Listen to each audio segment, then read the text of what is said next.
How's everybody feeling? Tell me the truth. Fantastic. Huh? Fantastic. Are you tired? No.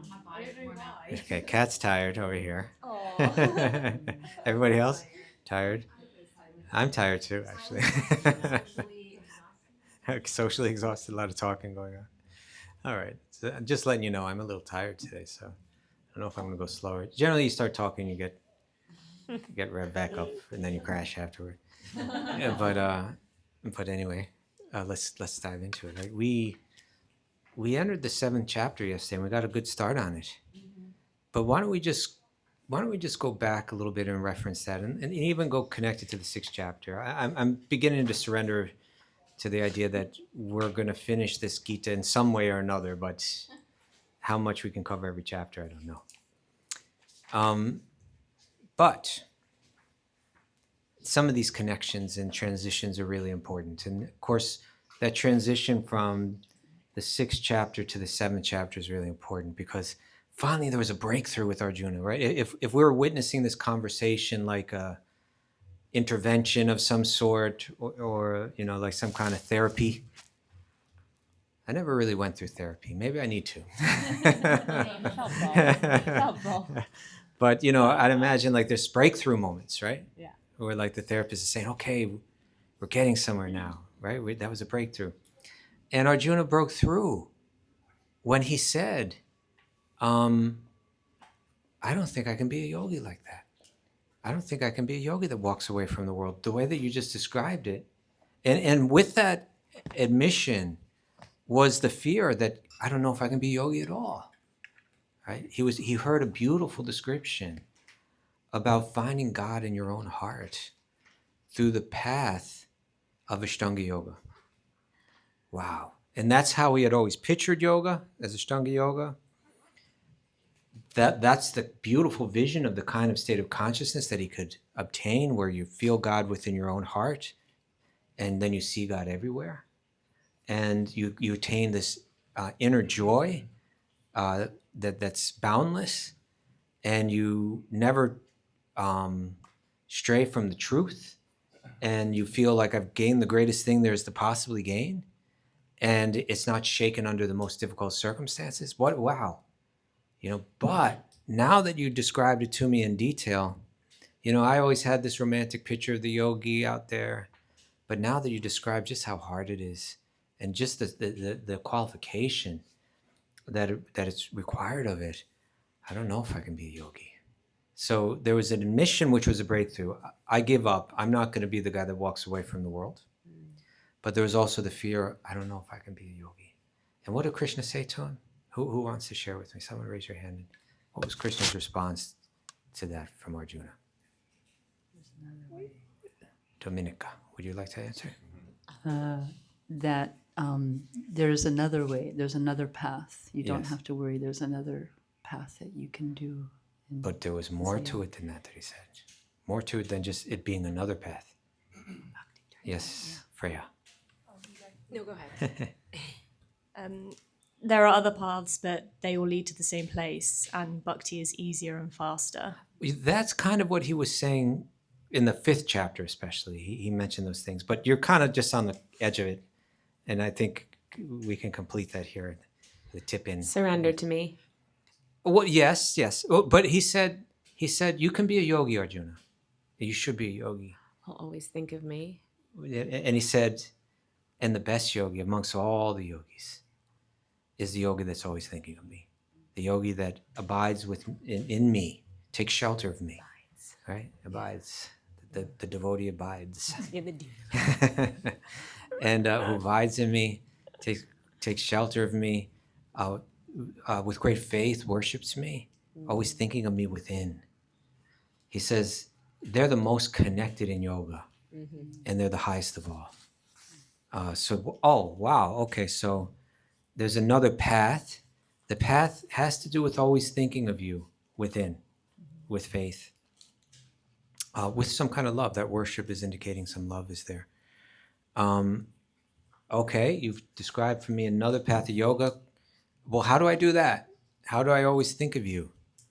And the 7th chapter opened up with Krishna saying he began to go to this model that we have for jnana, right? These 3 categories.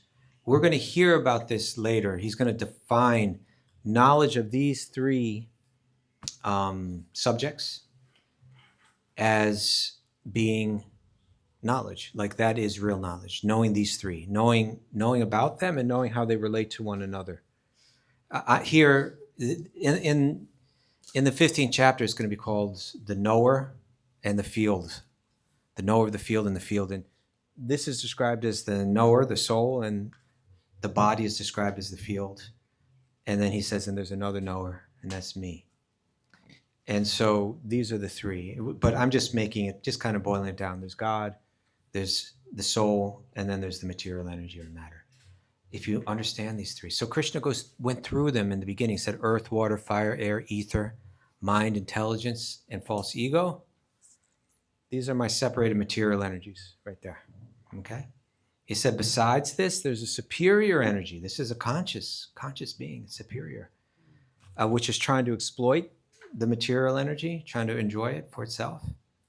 And he said, but know that all of these all come from me, right? And that's special knowledge, right? That's not just, there's fundamental knowledge of ontological knowledge, knowing the different categories, but understanding that Krishna is behind everything. This is a big clue to how to see him everywhere. Try to see that he's behind everything. Try to see that his hand is always in everything. Try to see that everything comes from him and it's all moving by his direction. So these middle 6 chapters, there's going to be a lot of talk about this. And we went off a little bit yesterday, like just going into this is, what is, if we're going to move, this is what I'm focusing on in my own life. And I suggest if we read the Bhagavad-gita, it's directing us this way. That we need to not just know this stuff theoretically, but we need to become transformed by it. We need it to mature from knowledge into wisdom. And when we do that, that's where everything starts to open up. That's where the ability to focus the mind, absorb the mind with one pointed focus. Isn't that what yoga is? Having the mind with one pointed focus. That's all. Yoga is always described it. Patanjali describes it that way. Bhagavad-gita is describing it that way. But Krishna is going to say, you take that. If you're caught up with all the movements of the material energy and caught up trying to manipulate it in ways that you can enjoy it, you're just going to be running into all kind of conflict and all kind of pain and all kind of suffering and all kind of resentments and problems. Sometimes you're going to be flying high, and then sometimes you're going to come crashing down. And you're never going to have a mind that's clear enough, that's peaceful enough to have this one-pointed focus. And I'm going to tell you, so cultivate that. But when you're going to focus it on me. That's where you focus it on. And you're going to do that by seeing me everywhere. By seeing me everywhere. Some of you know our friend Sega. Do you know our friend Sega? Anybody? He's from Portugal. He's one of our daily listeners on the podcast. And it was great. He just said he's a photographer. I don't know, not professional, I don't think. Or maybe he is. I think he is. Is he a professional photographer? Okay. But he decided, let me do some saving. Let me go to Vrindavan. And he just did a photo project there. And he had one of our friends, Leela Vilasini. She's like a real character. It's a full-on, like, she's originally Armenian. Armenian people are intense people. But so when you're Armenian, but like you're a Brijbasi, because she kind of grew up a lot in Vrindavan as well. You got like a lot of power in that. And it's just, so she's but she really knows all the leelas of Krishna in Vrindavan. And so she was taking Sega all around. And he did a beautiful book of photography of the temples and the people in Vrindavan. And he asked Raghunath and myself if we could write introductions to the book. And when I looked at the photographs, it was really interesting because it's a large kind of coffee table kind of book, I suppose. Maybe not full on coffee table, but it's a big, big art book. And it's showing always two photographs, when you open it up, you're seeing two, one on each page. And when I looked at the photograph, something struck me. Became really clear, and I was happy that it struck me. Often it would be a picture of a temple altar, or a temple building itself, or the outside of a temple, and then a Brijbasi, a person from Vrindavan. And it became clear to me that they're both temples. Right? Don't we hear that the body is a temple? Isn't that true? Even in the Bible, right? I think in the Corinthians, Paul is writing to the Corinthians saying, don't you understand that your body is a temple, right? And the Holy Spirit dwells within it? And I could see that their bodies were like temples. Why? Because there's an altar in that body. Every one of those people in Vrindavan, they're worshiping Krishna here in their heart. They're keeping Krishna in the heart. And so they become like a walking temple. And so that's what, when I was writing the introduction, that's what I wrote on, that idea. And then I quoted from the Srimad Bhagavatam, where it describes temple worship or deity worship, right? This is a really interesting topic. This worshiping of a form on an altar in a temple. A lot of, the whole Abrahamic tradition, whether it be Judaism or Christianity or Islam, they're not into this kind of thing, right? They see it as a big problem. Some of them are like really against it, big time. And to many people, it seems like a primitive type of religion, right? Oh, God is in this form, and if we must worship him, and if we don't, then there's going to be famine, and it's totally superstitious and silly, and trying to see what is unlimited as limited. Have you ever heard that kind of thing before? Right? But they don't understand. And Bhagavatam explains it. It's saying that if one wants to cut the knot in the heart, right, that the heart is like tied up like a knot, right, and there's a way to cut it open, and that is this practice. And it said that having received the blessings of their guru, that one should worship that form of Krishna that one finds most dear. And that one should, it describes, how you clean yourself, and you collect all the ingredients to be offered, flowers and fragrant oils and food and so on. And then how you sit, and you sit the deity before you, and how you calm your mind, and you go within, and then you do this worship. You offer all these items with love, right? And it describes that the result of this meditation, and this kind of meditation is something that's done on a daily basis, right? You do it every day. That's how yoga is practiced generally, right? It's something that's repetitive. It's steady. You keep doing it every day. And if you do it every day, and you do it with the right mood or the right devotion, and you do it uninterrupted, steadily, and you do it for a long time, then what you're meditating on, the mood, the vision that you're meditating on, it becomes firmly rooted in the heart through that repetition. Right? We see this, don't we see this in whatever we do, whether we're practicing asana, whether we're learning an instrument or any other subject for that matter, or whether we're looking at nature and how, one drip of water steadily can shape the stone and so on. That's how yoga works. And then it describes that having done this daily ritual, that one should not only see God in the form of this deity, but they should see God, that same God that they're worshiping, within their own heart and within the heart of every other living being and everywhere. That's the goal of the practice. That's the vision that we're meant to come to. And that's the vision that Krishna described in the 6th chapter of the Bhagavad-gita, right? For one who sees me everywhere and sees everything in me, I'm never lost to them, nor are they ever lost to me. Right? This is the vision. This is where we're meant to come to. If we don't come to this vision, we're nowhere in spiritual life. We're just beginners. We're just beginners. Bhagavatam also states in a place near to where that's all described.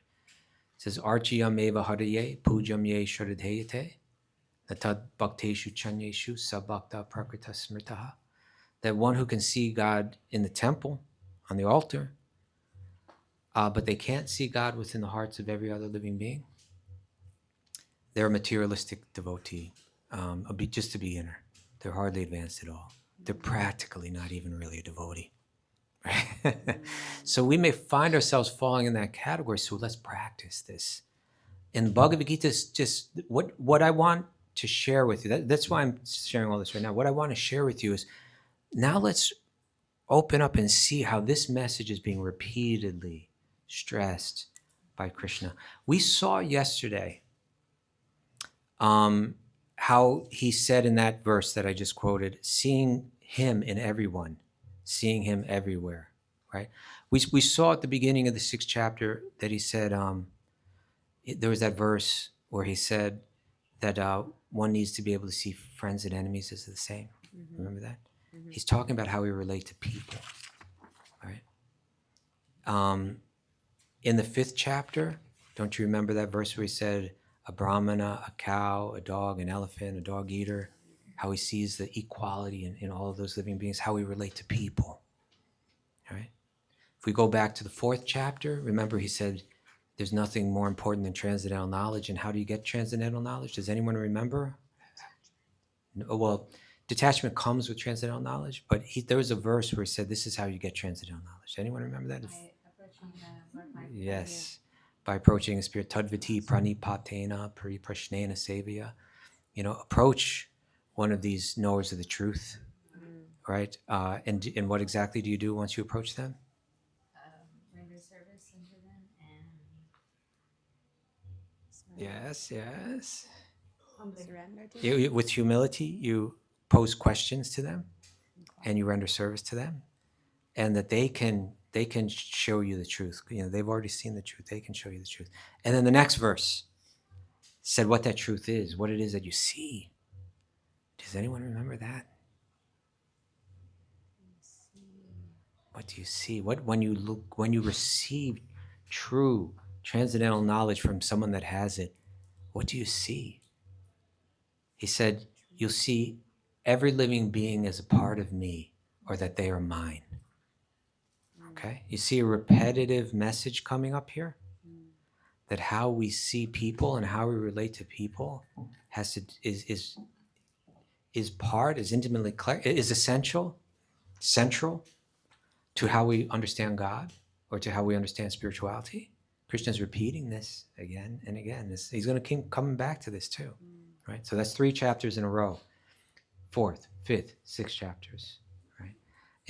But all of these middle 6 chapters, now he's saying, I've talked to you about how through doing this very powerful and effective yoga of working in the world, but doing it with knowledge, informed with knowledge and detached, that you can become a sage of steady mind, very peaceful, very detached, having let go of everything, unshaken by the externals.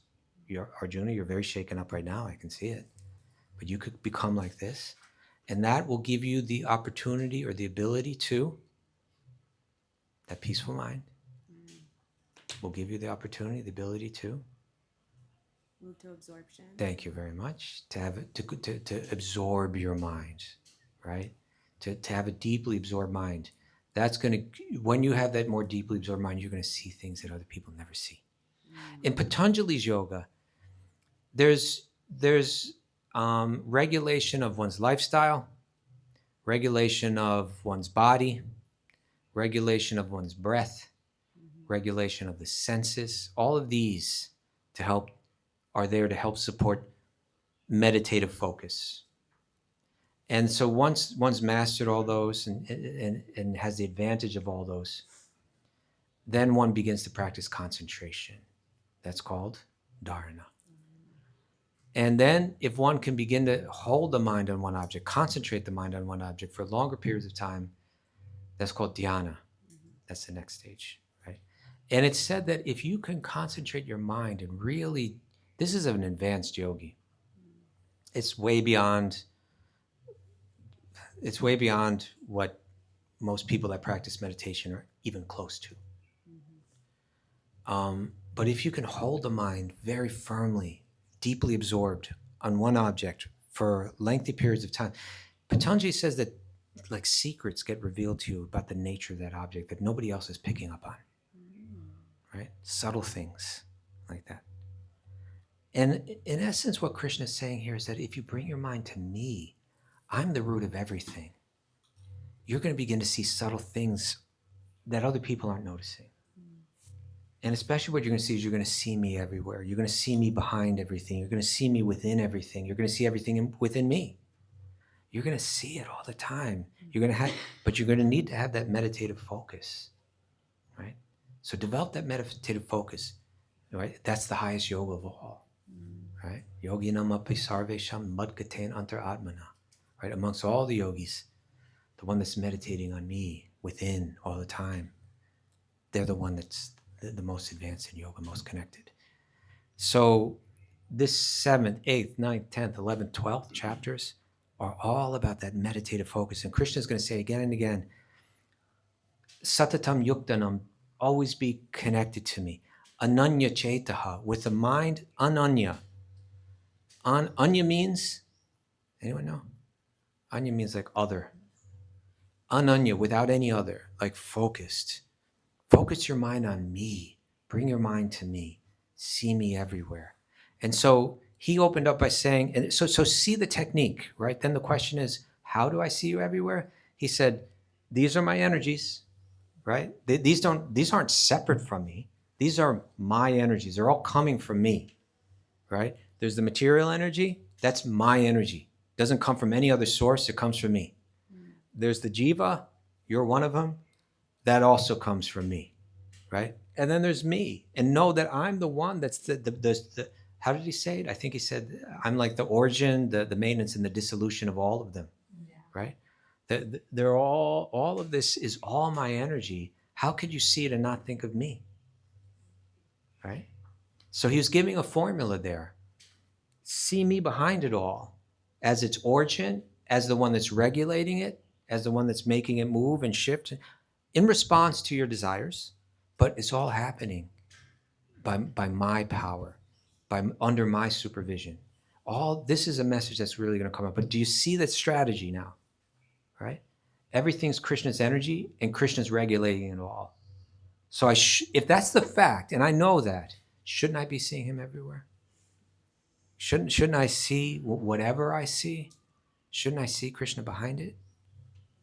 This doesn't have to be such a monumental task to see it. We just need to make that mind a little more peaceful. And again, it's our effort combined with grace, and pray for this. Pray for this. If not, right? If we can't come to that platform of wisdom and let go of all the petty things, we will be spiritual externally and not internally. And we'll be stuck there. And who knows how long we'll be stuck there. So at some point in our life, we've got to turn up the urgency to begin to see Krishna everywhere. We have to turn up that urgency, right? This is, how can I go on in existence not seeing what I'm meant to see? How can I go on blind like this, year after year after year, chanting this name, just reeling it off and just like nothing happening? At least I can't feel it, right? Is my heart totally steel-framed? Am I so hard-hearted, that I can't feel anything spiritual? I need this. I need to see God everywhere. I need to see God in everyone. This is my focus. This is my desire. This is my primary desire. Dear Lord, please, please, please reveal it to me, because I can't go on like this anymore, right? These chapters are trying to wake that up in us, trying to wake it up in Arjuna. He's poking Arjuna. Come on, see me everywhere. You can do it. It's not so hard. I'm the light of the sun. I'm the moon. I'm the taste in the water. I'm this, I'm that. You can just look. I'm everything that's happening. See me in it. I gave that example of that famous music producer. You hear the music, you can hear him in it. And then you hear it, you can't not think of him, you know. When we look around, we can't help but think of Krishna. That's what's going to come out in these middle 6 chapters. Make me your meditative focus. And the results are not only wonderful and spiritual, they're the highest. They take you to the highest pinnacle of existence. Like that. Okay. So he spoke about these. He said, all of it's strung on me like pearls are strung on a thread. I'm holding it all together. Don't forget that.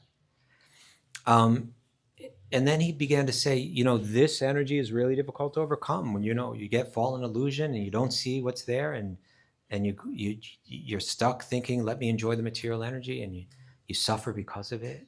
That's why you're suffering so much right now. But if you just surrender unto me, you can easily cross beyond it. It's not so hard. It's not like you don't have to leave home and go off into the forests.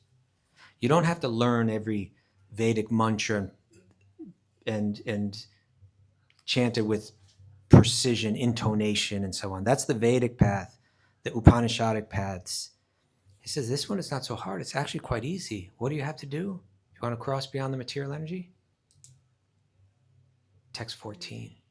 Daivi Hesha Gunamai Mama Maya Duratiya. This material energy, it's Duratiya. It's very difficult to overcome. Mam eva ye prapadyante. Mayam etang tarantite. But if one simply surrenders unto me, they can easily cross beyond it. Simple. Just surrender unto me. Just stop resisting this. Stop resisting. This is why I told that story of that man I saw getting shot. At a certain point, for him, it was like as he was about to be shot, all my efforts to enjoy this world separately from God, they all end up a mess. I surrender. Enough. I'm yours now. I'm yours now. Right? Arjuna is going to do this at the end of the Gita. I've heard what you said. My illusion is now dispelled, and I'm prepared to carry out your order. Happily. Happily. Right? I know what's for my own good now. I accept it. I'm going to stop resisting. If one surrenders unto me, they can easily cross beyond. I just take them from here to there. Right? If you don't want me to help, it's okay. But it's a real challenging environment, you know. But if you want me to help, then it's going to become real easy. I'll just bring you right from here over to here. Just surrender. Just let go. I'll take care of everything. That's the final message. You know, ma suchaha, don't worry. You know, sarva dharma parityaja. All of these dharmas, all of these techniques, all of these yogas, you can let them all go and do one thing. Mam ekam sharanam vraja. Just take shelter of me. Right? So we're going to hear a lot in these middle 6 chapters about surrender unto me, see me everywhere, always think of me, always be connected to me. And he's going to compare it to all the other yogas. He's going to talk about the other ones and say, yeah, but they do this, or you can just do this. They do this, they do that. But my devotees, I take care of them personally. That kind of message is going to come up in these middle 6 chapters again and again. Some people, they do these intense kind of yogas and they bring the life airs up through the body, up these different channels. They bring it to the top of the head. They chant Om and they travel throughout the universe. But my devotees don't have to worry about any of that. I take care of them. They come right to me. You know, you're going to hear these kind of things. Some people worship this. Some people worship that. They get limited temporary things. But my devotees, right? I carry what they lack. I preserve what they have. Right? Again and again and again, there's going to be these kind of messages. Krishna he says this a lot, mad bhakta, my devotee. He never says mad gyani, my gyanis are like this. He never says my karmis, right? But my devotees, right? They've asked me to take care of them. I'll take care of them. The other ones aren't asking me to. The other ones are asking the devas to give them some of this and some of that. Okay, they'll take care of that. And they'll be engaged in the whole karmic method where they'll get something and they'll lose things if that's what you want. I have my representatives, they can carry that out. Right? Some are worshiping what's spiritual, what's eternal, but they don't want me involved, then the Brahman effulgence is there. It's a very difficult path, right? It's very difficult, and it's not nearly as satisfying. They don't receive the same bliss. But if that's what you want, you can do that. But if you surrender to me, I'll take care of everything. My devotees, I take care of everything for them. Yes, Verity. So how do I surrender, like, practically? Because so if everything's Krishna's energy, how do I synergize, like, my choices with Krishna? Say I had a fork in the road and I had a decision to make, and I surrender. Like, how does that practically work? You know? It works like this. I'm not going to be able to give you one formula that answers every fork in the road. It's not that, but it means you take your body, you take your words, you take your mind. This is commonly the way the yogis do it. They offer them all to Krishna. Right? I used to think my body was for my eyes. I want to see the things that bring me pleasure. My hands and so on like that. They're searching for bringing things to me for the enjoyment of my body, the external, my body and my senses. I don't work for that anymore. I operate for Krishna. I want to see the form of Krishna. I want to hear the kirtan of Krishna in the Bhagavatam, right? What am I going to eat? I want to eat Krishna's prasad. I don't want to eat anything else. All of it's for you. This is an example of the chatak bird. Have you ever heard of this bird, the chatak bird? It's a beautiful example. We were talking about this. You're going to make one? Yeah, To do it? I want to do that when I get home. Yeah, okay, I want to see that. Sarah's a tattoo artist, and we mentioned this. I said, oh, you should make a tattoo style drawing of the chatak bird. It won't drink any water except for one type of water, the rainwater. Anything that touches the ground, not interested. So it'll sit there waiting, because it's I don't want anything but that, right? Sometimes it say, even if it gets a thunderbolt, that's okay. This is the only water that I'm willing, because if you can only drink rainwater, you got to go out in the middle of the storm, right? I don't care if that's what it takes, but this is the only water I'll drink. Can we become like that? I'm not interested in anything besides you. It said that Uddhava, Krishna's dear friend, he looks like Krishna, even, but he's so absorbed in Krishna. The only clothes that he'll wear, I only wear Krishna's remnants, like that. I'm not interested in wearing any other clothes, right? Devotee's like, I'm not interested in eating anything that's not Krishna's prasad. I'm not so interested in hearing about other things, So we take our senses, we offer them. We take our life, we make it an offering. Body, words, ultimately mind. Let me use it all for Krishna. So much could be said about that. But there's no simple formula for every fork in the road. But for that, we also learn how to do that. We learn from the examples of others who've walked the path ahead of us, both by seeing their example as well as by taking their counsel. And we learn how to make decisions with the blessings of Krishna's devotees, like that. That's important. Okay, William.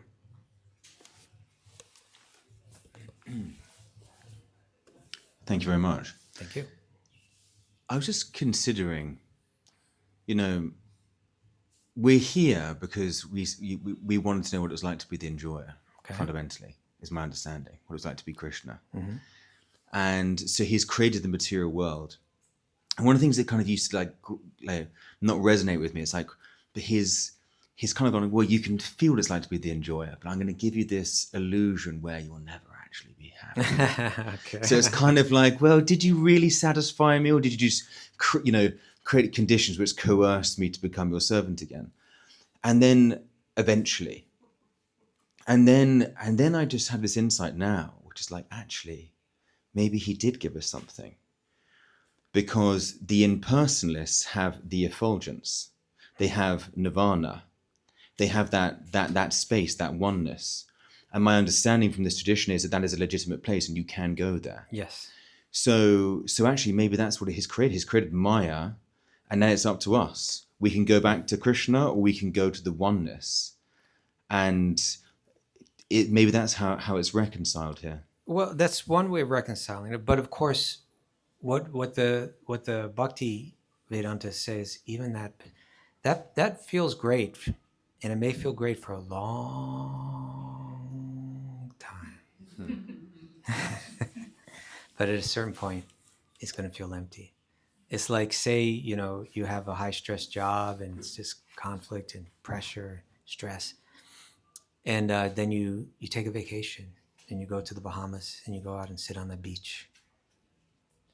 Oh, peace, relief. Nobody to talk to you, nobody to disturb you. None of that conflict is there. There's just sounds of the waves and the sun. And it's, wow, what a relief. It feels so good. But if you're all alone out there, how long are you going to stay out there all alone? You understand? Once a disciple asked Prabhupada, why do the Gyanis come back to the material realm from the Brahmajyoti? And he said, you know what he said? He said they get lonely. So love is our nature. So even that Brahmajyoti will not ultimately will dissatisfy. But let's look at your question in another way. Let's say that Kishori Gopi was your friend, is your friend, and you said to Kishori Gopi, you know, whenever I see a bird flying through the sky, I think what it must be like to fly, not just like in an airplane, but like a bird flies, free, soaring above the earth, looking down, you know, above the clouds. What that must feel like. The feeling of freedom must just be amazing. And Kishori Gopi says, well, you know, you know that I like work with virtual reality, right? Like I'm a designer of virtual reality. If you want to experience it, I could create a virtual reality where you're going to experience exactly what it's like. And you say, yeah, I would love to try it. And she said, okay, come back in a week. Let me work on this. And let's see what we can do. So she calls you a week later and says, okay, come on in. And you're in her house or in her workshop or whatever. And she says, lay down right here. And she starts to plug in the virtual technology and the goggles and headphones. And there's like some big fan there that's to blow on you and do all these things. And you're plugged in. And you're in the body of a bird. And you got wings. And she says, just go, flap, fly. And and you start to fly. You're lifting off, and you're seeing, I'm going up, and you go, you're flying. Then you're soaring, you know, and you're seeing everything's becoming smaller, and it's really a rush. It's a real sensation. You're soaring around exactly like you imagine it must be. And you're feeling the wind in your face and the sun on you, and you're looking down and you're free to just go whichever direction you want. And you soar around like that for some time, just really enjoying it. And then you start to come back down, and then you land, and then you take off all the equipment, and you say, oh my God, that was incredible. That's what I dreamed it would be like. I can't believe you were able to give me that experience. I thought it would be impossible for me to fly, and you made it possible. Now I know what it's like. And Kishori Gopi says, oh, I'm glad that you liked it. Anything else you want to do? What do you mean? Well, I mean, that was one thing I can create, but I can create practically anything you want in a virtual reality. Really? Yeah. Well, what else is it that you like to experience? And then you got a laundry list. You know, I want to know what it's like to be famous, to have many beautiful girlfriends, to live in a mansion. I got a whole list of cars that I've always wanted that I could never have, and you could make them. Come on, that's easy. I can make those cars if you want. You'll feel like you're driving a Maserati or a Porsche, and you have this whole list of things. And she's like, they're gonna take a little longer, but yeah, I can put this together. So then you come, and she's created that entire world for you. and you can step right into it. You have a different body, a different name, you're famous, people know you wherever you go. All these desires that you had, you're living in that world. And she's so good at designing it that it feels real. And it's also feels so real. And it's all so, the adventure is so fun and exciting that you don't want to come out anymore. Okay? And Kishore Gopi is saying, oh, this is getting a little sad here. William is living in this world and now he doesn't even want to come out. There's a real life out here. He's just living a computerized, simulated life. It's not even real. And he's so deeply caught up in it. You know, there's real things for him. He's got real people that love him and so on out here. And he's just engaging with digital imagery. I need him to come out. I want him to come out for his own good. But if I were just to pull him out, shut it down, he'll be out, but he'll always want to be going back in. I need him to come out, but come out of his own accord. Come out making the decision himself that I don't want the illusion anymore. And so you know what she does? She downloads a few programs. Two of them most important. The Gita. No. Oh, that's a really good one. But she downloads two programs and installs them. One is called time, and one is called karma. Until she installed that time in there, you were just enjoying like crazy in there, and everything was great. But once she downloaded and installed this time program, everything that you had a time limit on it. And it would slip away from you at some point. So like you had all these beautiful girlfriends. But at a certain point, they start to say, I'm not interested in you anymore. And then they go away. Right? And another one of them dies. And other ones start growing old and they're not as attractive as they used to be. You know? And all your possessions, you have them for some time and then somehow you lose them. Maybe someone steals this car and that car gets crashed, and all the things that you enjoyed, there's a time limit on them. And when that time limit goes up, you suffer. You weren't suffering before. Now you're suffering, right? And not only that, even before you lose these things, you're in anxiety that you're going to lose them. So now you have this suffering, you got this anxiety. And then there's this other thing, karma. It used to be that you walked through that world and it didn't matter what you did. There were no consequences for it. But now everything that you do, every person that you encounter in that virtual realm, there's consequences to how you relate to them. Before you could just be selfish. You had all these girlfriends and it just didn't matter if this one you weren't with this time. And you know, now if you cause them pain, well then that same kind of pain is going to come back to you. If you're inconsiderate in some way, you start get treated with inconsideration, right? Now the whole world just got a lot more complicated, didn't it? Right? It used to be just a playground, you're free. Now there's consequences to everything, there's time limits on everything. And the result is that you're beginning to think, I don't know if this is where I want to be. I don't know if this is really my true home. And then you download the Bhagavad-gita, right? And you start to read, this is not your home. Your nature is to be always in bliss, but you're in an atmosphere where everything's made with this law in effect that's creating things and taking them away from you. But it's nothing to worry about. You can come back anytime that you want, right? You just have to let go of the desires for that world. And so you could call that coercion. You could say, why did Kishore Gopi, why did she have to be so coercive? But it was really love. It was really because she cared about you, that she didn't want you.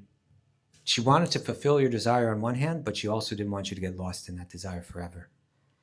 And so that's what this world is like that. How's that? Wonderful. Okay. Thank you so much. It's a That's great it. answer. Thank you. Thank you.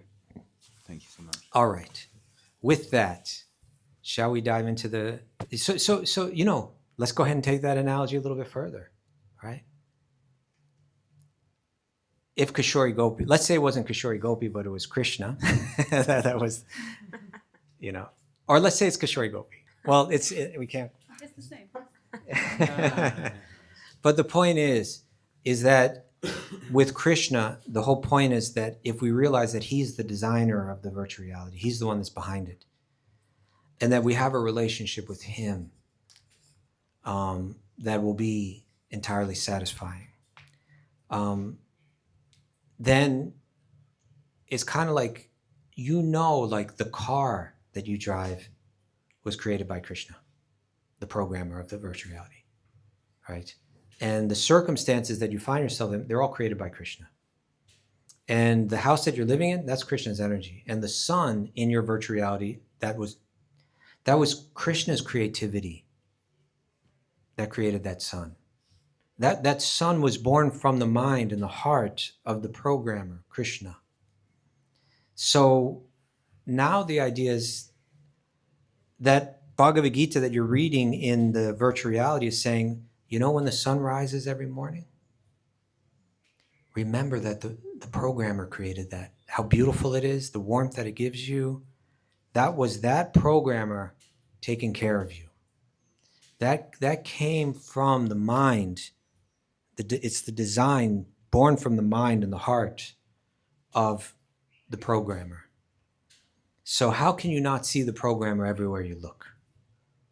Right? When you drink water, that water in your virtual reality is created by Krishna. When you see the sun and the moon, that's created by Krishna, et cetera, et cetera. See me everywhere.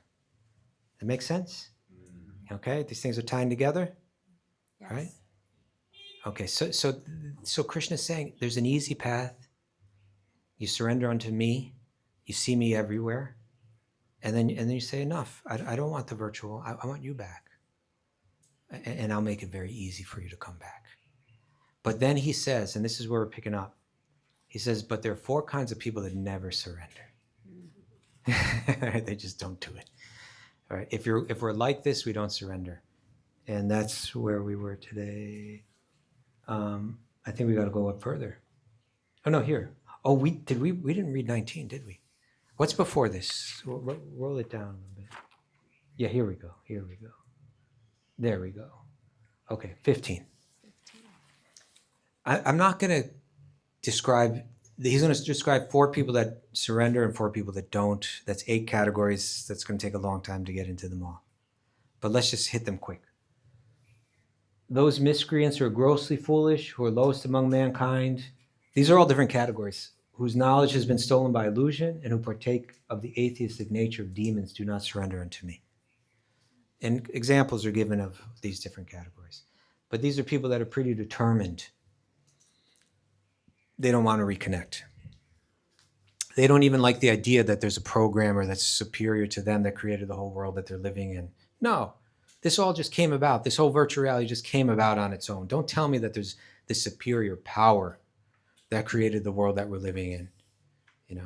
So they're very determined that they don't want to open up to the idea that there's a loving creator of the virtual reality. But then there's those that do surrender. O best among the barges, 4 kind of pious people, they begin to render devotional service unto me. They surrender. The distressed, the desire of wealth, the inquisitive, and he who's searching for knowledge of the absolute truth. What if you got distressed in that virtual reality? Okay, I've been trying to enjoy this virtual reality. I actually want out now, right? Then they surrender. Desire of wealth, they surrender. The inquisitive, and the one searching for knowledge of the absolute truth. And when we say here knowledge, what comes along with knowledge? The soul, God. No, detachment? that's the detachment. Right? It comes with detachment comes with. So that means they're approaching him without any motive, any material motive. The first 3 had some kind of motive. The third one has no motive. And Krishna is going to say, try to understand this. This is special. Right now you're getting somewhere if you're coming like this, and he's so of these the one who is in full knowledge, fully detached, and who is always engaged in pure devotional service without any motive, is the best. For I am very dear to him, and look what he did again. And he is very dear to me. Right? Now we're hearing Krishna start to talk in these middle 6 chapters that are about bhakti. Krishna starts to show what his heart is like. Right? Just as I'm dear to them, they are dear to me. Just as they're not coming to me for anything, I don't want anything from them. Right? I'm not asking for anything from them. All these devotees are undoubtedly magnanimous souls. The people that want wealth from you, the people that are coming to you because they're distressed, Krishna's saying, I see them all as magnanimous. That's quite... Imagine if someone wanted to marry you, but you knew it was because they wanted money. Krishna's so non-judgmental. He's saying, yeah, they're magnanimous too. Right? That's how open he is. Right? All these devotees are undoubtedly magnanimous souls, but he who is situated in knowledge and detachment, I consider to be just like my own self. Being engaged in my transcendental service, he is sure to attain me, the highest and most perfect goal. The highest and most perfect goal. Why don't we open up the Sanskrit to that? Anuttamam gatim. This is anuttamam, the highest. We're going to see what's going to happen now. I'm not sure, but I would imagine if we search through the Upanishads, when it describes the absolute truth, it will use the term anuttamam. You understand? What's going to start to happen here is Krishna is going to start to go back to a lot of the Upanishadic knowledge, Upanishadic language, and say, and identify himself with that. What's the highest, most, I'm not sure if the word anuttama is used in the Upanishads or Vedanta Sutra.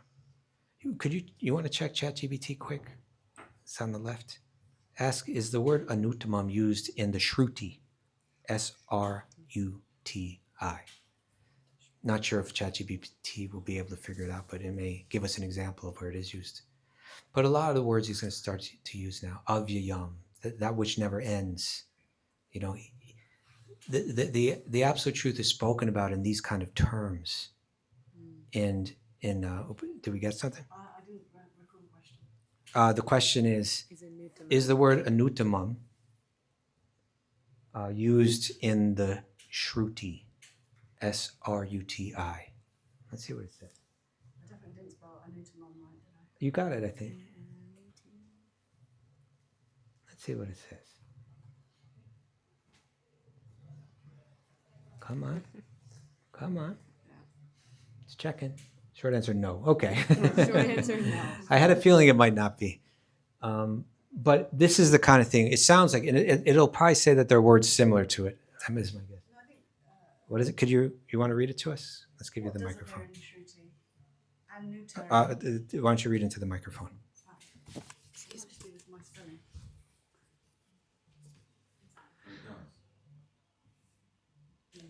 Anuttara, anuttaram, meaning that beyond which nothing exists. It says, it uses the word? It's anuttama or anuttamam. Yeah, I spelt it wrong, so it's Gotcha. anuttara. Okay, try anuttama. Would you like me to hold the mic for you? Sorry to put you on the spot. Anuttama. Yeah, or anuttamam.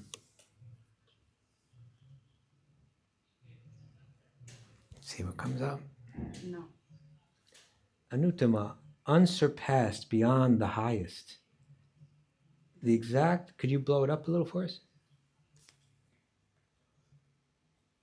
The exact form anuttama does not occur in the Vedas or principal Upanishads. It may be wrong though, sometimes it has been. Shruti consistently conveys the idea of unsurpassability using other terms and constructions. Paramam, anuttara. Okay, so that's, yeah, yes. Beyond which nothing exists. Descriptive formula. Okay, so my point is he is starting to use Upanishadic language that when you read about the absolute truth in the Upanishads, it's going to say that which is anuttara, beyond all that that exists. Now Krishna's starting to say, it's me. I'm anuttamam, right? That's me. He's going to be doing this a lot now. So again, how did we get to chapter 9? There we go. Okay, all these devotees are undoubtedly magnanimous souls, but he who is situated in knowledge of me I consider to be just like my own self. Being engaged in my transcendental service, he is sure to attain me, the anuttama or the nuttara, right? That highest thing, that which is beyond the highest and most perfect goal. Right? He's saying that that's me. And he's going to be doing a lot of this now that we hit these middle 6 chapters. And I was calling that these Vedic fulfillment verses. Krishna is identified as the very absolute truth spoken of in the Vedas and the Upanishads. It's me. Not just, you would read in the Upanishads and you think, oh, it's that impersonal Brahman that's beyond all that exists. But Krishna's saying, no, I'm the one that's beyond everything that exists. Even the Brahman. Like that. Okay. He's going to clarify this. And he's not just going to do it once or just allude to it. He's going to do it again and again and again. And then when Arjuna's heard about it, then he's going to, okay, can you show me? And then Krishna's going to show the universal form. I can show it to you. Not just hear about it, I can show it to you. Like that. Okay. Let's continue. Now we're going to hear about the Jnana Yogi, right? Now when we hear about Jnana in the Bhagavad Gita, it's not to go away from him. It's not to avoid him. It's not to just know the impersonal, but it's actually, he's going to say that you do it long enough and you really get Jnana.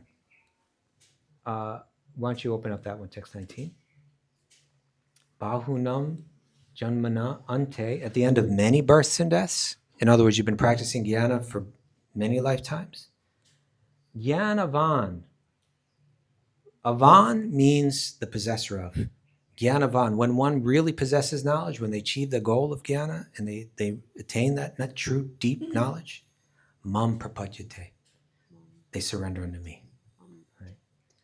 Knowing me to be the cause of all causes, what's the word here? Vasudevam sarvamiti. They see me everywhere, right? Samahatma sudurlabhaha. Jnanavam mam prapadyante, knowing me to be the cause of all causes and all that is. Vasudeva, such a great soul, is very rare. Right. Let us continue.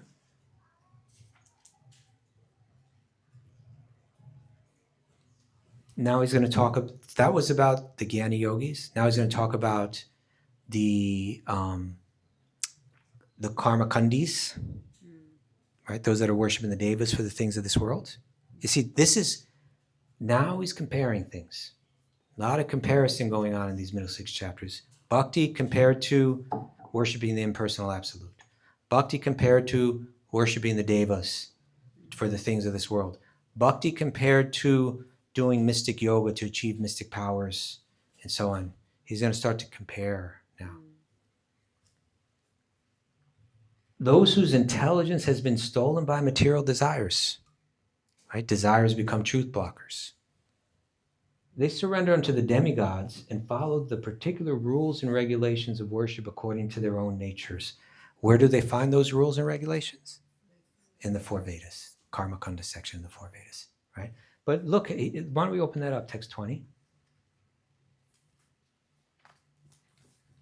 By desires, kama, various. Hrita jnana is deprived them. Hrita, it's stolen from them. Hrita jnana. Their desires have taken away their knowledge, their clarity, their ability to reason, their ability to discern. Isn't it true? Isn't it like that? That our desires affect our ability to discern? Mm-hmm. We always say sometimes someone falls in love and everybody's like, oh no, this person is not good for you. Please believe us. But the person, because their desires so strong, they're like, no, you don't know him like I know him. It's like, no, we do know him. We know him better than you know. And that's the problem here. And everybody knows it. You're the only one that can't see it because you're the only one that has this desire. And it's stealing your ability to see you know? So our desires, they steal our intelligence. Those whose intelligence has been stolen, hritya jnana, prapadyante nyadevata, they surrender, not to me, they surrender unto the devas, right? They surrender to the demigods and follow the particular rules and regulations of worship according to their own natures. Next verse. Kaustubha, so do emotions fall under desires? Microphone, Sorry, please. on the microphone.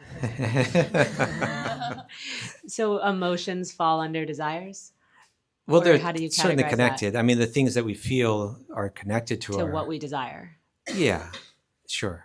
You know, or don't if desire. if our desires are fulfilled, we feel elated. If our desires are not fulfilled, we feel frustrated. Then we feel angry. So they're tied to it. Okay. Yeah. Okay. Therefore, if you can get control of your desires, you can get control of your emotions. Yeah. Yes. How connected is karma and desire? Because they must interplay to some degree. Karma and desire. Yeah. Well, I mean, you know, again, what are desires on the material level? Because the bhakti yogi is going to say there's a desire on spiritual level, but in terms of Vedanta, we're talking about desire on the material level. So what is that?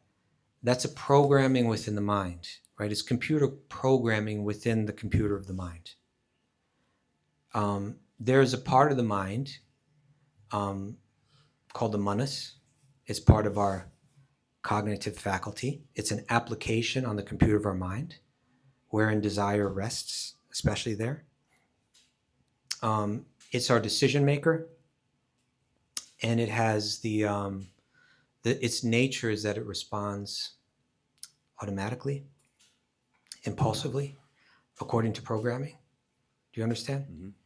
In other words, that part of our cognitive faculty doesn't consider. It just it's programmed to either like or not like. There's another part of our cognitive faculty that does the considering. That's called the buddhi. And we talked about that a little earlier.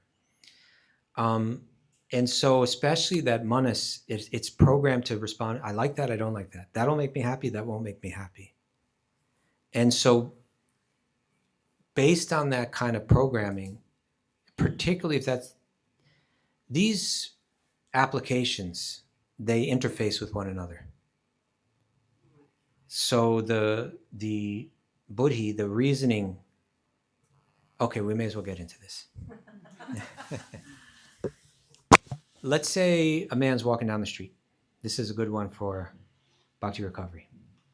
Man's walking down the street and he sees on the other side, across the street on the sidewalk, there's a shop. And in the window of that shop is a cardboard cutout of a woman in a bathing suit, attractive woman in a bathing suit. And on the bathing suit is a logo of a brand of alcohol. And she also happens to be holding a bottle of that very same alcohol, coincidentally. and when he sees that, you know, it's light that's coming from that into his eyes. That's the camera connected to the computer of his mind. And then that data, that visual data, is processed through the applications within the computer of his mind. And the first application that processes it is the manas. It has an instant response. Instant. It doesn't consider, it's just an instant response. And that response is like excitement, pleasure, happiness is right there. And that trigger from that data to the application of the manas and the excitement that was triggered, what it does is it sets off something from the unconscious, stored on the hard drive of the mind. Files that we're not currently engaged with, but that seeing that made the computer pull up an old file, open it up, and that memory started to play throughout his awareness. What we would call the random access memory, right? It went from the hard drive memory to the random access memory, the files that he's currently engaged with. And those files started to play like they were memories and feelings, because those samskars, those files in the memory, it's not just pure data, but it's data that as it came into his eyes and through his mind, it became encoded with information and then stored, encoded with emotion. So when it comes up, it's not just, he doesn't just remember the past, but he feels the past too. Some feeling. There's some emotional connection to these memories that he's feeling. And they're exciting. He's feeling what it was like, remembering what it's like and feeling what it's like to be the life of the party. Right? He was the guy, he was drinking, he was free of inhibition. Right? There was music, there was dancing, there were girls, there was fun. It was kind of like what you hope life is going to be like. There's all this tedious part of life. You go into work, and he's thinking like, this is what I do. I get up, I go to work, I have to do all this stuff, I come back, you just get a little bit of a weekend, and I don't even have fun on the weekend anymore, but I remember what it's like, having fun. So those kind of memories are coming up. And he's standing on the corner, and the light is not, saying don't walk. But these feelings are making him feel like, I'm going to walk in there and I'm going to get a bottle of that stuff, right? All of this was carefully designed, right? The connection of the logo, the brand, with the form of the woman to stimulate certain feelings of excitement, pleasure. There's a whole ego aspect as it gets processed through the ego, another one of the applications in the mind. It's appealing to his male ego. And he's about to cross the street and go buy that bottle, but he has to wait at the corner. And as he's waiting, some other files come up more slowly than the first files. Okay? And those are other memories stored deep in the recesses of his what we could call the chitta, or the subconscious mind. And these are also encoded with emotion, embarrassment, right? I made a fool of myself, right? Or maybe like humiliation, some fear, some darker things come up. That time you crashed the car, you almost injured an innocent child. And then one comes up, and it's a really strong emotion. It's a memory, and it's invested with very deep emotion. And it's the memory of his wife saying, I love you, I want to be with you, but if you cannot get your drinking under control, then I'm going to have to leave you and take the kids, right? And that, the emotion in that memory is so strong and deep that maybe even the buddhi, the reasoning said, we need to get another file because I see what decision he's about to make. Mm-hmm. We need to pull up we need to investigate this more deeply. And the buddhi pulls up that file because the manas is automatic. And it's the decider. It's both these. It has automatic responses, and it just chooses what it thinks will make it happy.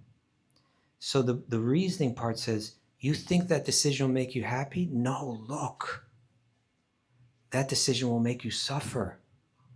Don't you see? And then it says, you're right, that is suffering. And he decides, I won't cross the street. Right? And he keeps on walking. Like that.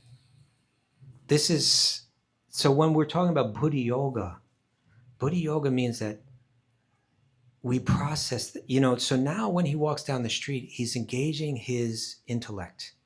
And when he sees that form, he's encoding it the next time by saying, that is not pleasure, that is danger. And it gets stored with that. You understand? And he's he's using the reasoning to control and reprogram the manas. The manas now sees that as danger. And he can keep walking past that day after day and engaging in this process. And he's strengthening the programming in the mind. And it gets to the point where he walks by it and he doesn't, when the first time he saw it, it registered as pleasure. And now when he walks by it, it registers as something completely, you know what it registers as? Marketing, right? That's just, it's marketing. And he's kind of immune to it because he's retrained the mind. Because he's, now that place where the desire is existing, he's recoded it to say, that's not what you desire. So desire, you said your question was about desire and karma. Yes. So what is all of those memories are all due to the past activities. And he's being controlled by that. The most significant thing about karma is not just, this is how the chain of karma works. Is first, it's a cycle. First, there is ignorance. And due to ignorance, there's a desire. And due to desire, there's an action. And due to action, there's a reaction. And those reactions are either manifest or unmanifest, right? They may already, the manifestations of my past deeds may already be showing and experienced, or they may still be sitting in seed form. But then there's another thing called kuta, which means there's another reaction beyond just like, say, in this most simplistic way, I hit someone over the head, and then the reaction is someone hits me over the head. And then we think, okay, the karma's done, but it's not done. Because there's one other subtle aspect, and that is that the mind becomes accustomed to hitting people over the head. That's another part of the karma. And that leads to doing the act, to the ignorance and doing it again and creating a cycle. So I would argue the more significant part of the karma is that we're reprogramming our mind. So therefore desire and karma are connected like this. Right? We act according to our desires and we become accustomed to doing that more and more and more. It becomes more challenging to reprogram it. And we can get lost so that it becomes practically impossible for us to reprogram it. Then we go down into lower species and burn off the karma, come back up, try again. Like that. Is that all right? Yeah, thank you. Paul? What was that word you used? Kuta. I can show you a diagram for all of this. Yeah. Avidya, ignorance, and then karma, then the reaction with parabdha and aparabdha, then kuta. A bija is the seed of it all. So they break it down like this. Yeah. Okay. Shall we keep reading? Yeah. Was this the next verse? Yeah. I am in everyone's heart as the super soul. Oh, this is so interesting. Again, we really hear about Krishna and who he is here. He just said that you should see me everywhere and see everything in me. Just surrender unto me and you easily cross over all the problems. Of course, there's 4 people that don't surrender unto me, but there are 4 people that do. And amongst those, I think they're all great, but the ones that come with just out of love, I love them just like they love me, And then he got into some people, they're not really interested in me. They're just kind of interested in the impersonal Brahman. But if you surrender to me, I take you to the very highest goal that's beyond everything, that anuttamam, right? And then he says, but some people, that's not their interest. Some people are interested in me. Some people are interested in my impersonal energy. Some people want the things of this world from the devas, and they worship the devas. And, what is he going to say? But those who worship the devas, I cast them forever into dark hell so that they suffer forever and ever and ever because they didn't surrender unto me. That's not what he says. That's Catholicism. Everyone remember that? This is what he says. I'm in everyone's heart as the super soul. As soon as one desires to worship some demigod, I make his faith steady so that he can devote himself to that particular deity. What? I'm okay with that if it's a step up. If that's going to be what it takes to get him to move from vikarma to karma, if that's what's going to get this person moving forward from, I don't recognize any higher power in this world, and all the gifts of this world, nobody gave them to me. They're just mine for the taking. If that's what it's going to take to get him to move from that reckless position up to the position where, like, okay, I get it. Everything being given to me is a gift. There are people behind all these gifts, the sunlight, the rain, the moon, the river, the mountain. These have all been given to me. And it would only be right to show some gratitude, express some gratitude through ritual and so on. And beyond that, if you do worship them with some ritual, you get more. They reciprocate with that. Well, this is a great system. I can work this system, and I can get the things that I want in life. Krishna's saying that was a step forward. They're not worshiping me. They don't even have any interest in me. I might have used this example in this class earlier. You know, you have a child that's born in a very wealthy family, and you ask them, where do you get your food? Yeah. Right? And they say, I get it myself. How do you get it? I go to the refrigerator and I get it. No. There's other people that were behind that food being there for you to pick up, right?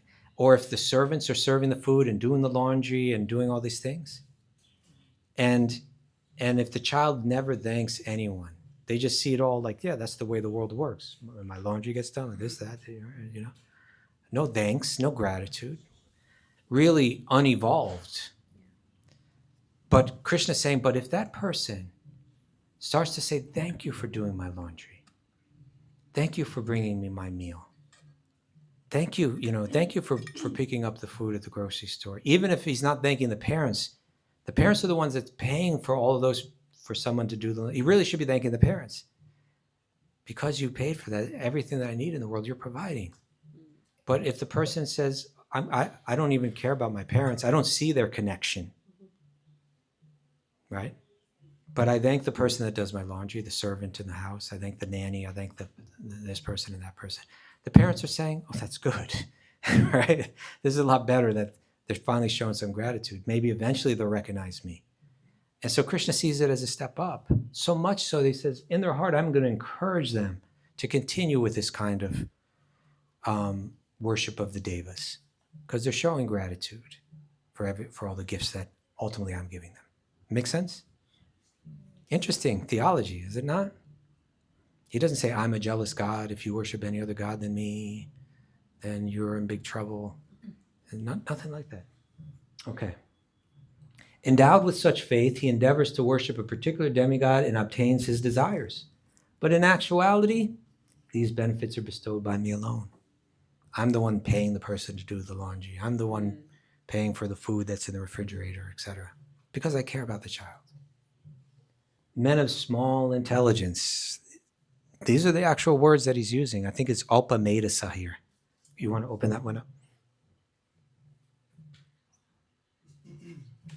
Is it alpametasa? Yeah, alpametasam. Small intelligence. It's literally what he's saying, right? So just look at the Bhagavad-gita carefully, right? He's being very clear. There are different paths. This is a valid path. It's real. It works. It's evolution. It's a step up for many people, but it's not what's being recommended, right? He's saying people that are on this path have small intelligence. He's going to even say the Gyanis. He's going to say that they are unintelligent. And it's not like a personal statement. It's just a what's the word I'm looking for? Ignorant. But if I say ignorant, doesn't it sound like, it sounds judgmental? But it's not judgmental. It's just accurate language, right? Ignorant means I don't know something, right? They don't know the whole thing. So if you say they're ignorant, I don't see it as being like if we say ignorant, there's a whole lot of, it sounds like an insult. I don't think Krishna's doing that. When he says they have small intelligence, I don't think he's insulting them. It's limited. He's just saying, that they just don't, when it comes to figuring things out, they have less ability to do it. And it's proven by the choices that they're making. Right? So here he's saying, men of small intelligence worship the demigods, and their fruits are limited and temporary. Those who worship the demigods go to the planets of the demigods, but my devotees ultimately come and they reach my supreme planet. I wonder what word is used there. I bet it's another Upanishadic sounding word, maybe. He says they come to me. Yanti mam. Oh, wrong one. Acha. The Anuttamam. Right? Avyayam. See if that word is used in Upanishads. Avyayam. Imperishable. Right? Spiritual energy. The Brahman is called, I believe the Brahman is called Avyayam.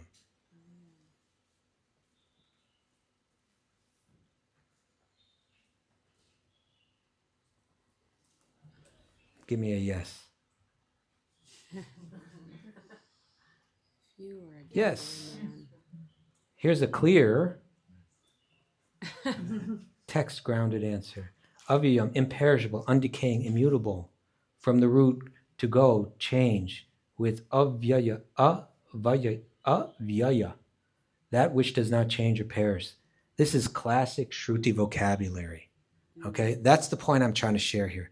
Krishna's using everyone understand what Shruti is? Shruti means the four Vedas and the Upanishads. That's the Shruti, right? Then come other texts like the Mahabharata with the Bhagavad-gita and the Puranas. But the Shruti is what the especially the impersonalists are very interested in. Books like the Gita and Bhagavatam are going to be really clear about there's a personal God. They tend to prefer the Shruti, these texts which speak about, they'll talk about the Supreme as being Anuttamam, Avyayam, imperishable. Krishna saying, I'm the imperishable one here. My abode is imperishable, but your abode, there's cows there, and there's gopis there, and there's river there, and mountain there, but all those things are temporary, aren't they? No, they're not. They're Avyayam. They are Brahman. They're the Pada-Brahman.